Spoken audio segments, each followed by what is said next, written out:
me you've ridden the bike a little bit now. How does it feel to you now that you've become accustomed to it a little? Yeah, no, it's it also is a really powerful machine.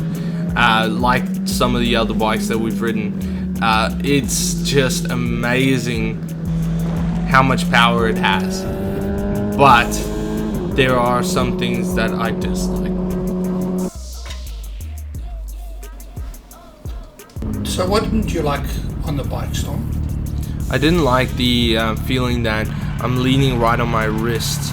I'm a tall rider. A short rider would still feel this like really leaned on the wrist feeling. It feels like it's race genetics. It's kind of just taken a race bike and put it on the road. It's got that real race-based build, and that's what comes across to me when I'm riding it. It feels race.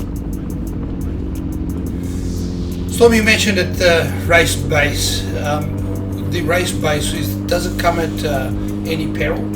Yeah, it comes at the cost of the comfort of the rider. You can feel that it feels race-based, but it also has this really powerful down-low engine where it feels like the MT10, where you're accelerating and you get all this power down low in the low gears, but when you tap off the gas, it really leans you right into your wrists.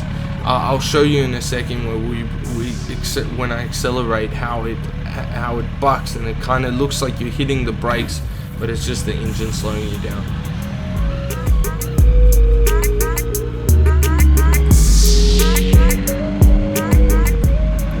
So yeah, this feeling here it's not comfortable. It's really hard on the wrist, but this is because I'm traveling in the city. If I was in the mountains or I was hitting the highway, I would not have a problem with this.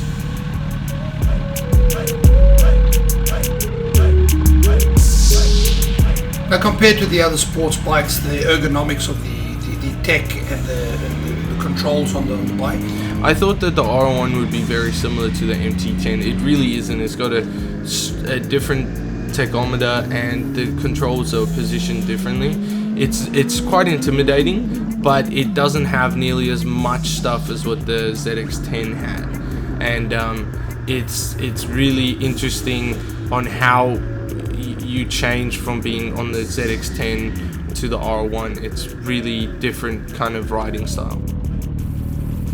So now, if you look at the two bikes together as a one-day ride between either or, you can compare them right on each other from back to back. Everybody will want to know, which bike would you choose? Which bike would I choose? I gotta first explain that I rode them both today. I did ride the R1 last, but if I was going to a racetrack, I want the R1.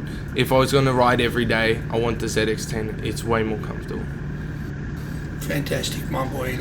And everybody out there, you've got to remember that these are our personal interviews, and this is our personal viewpoints about these motorbikes.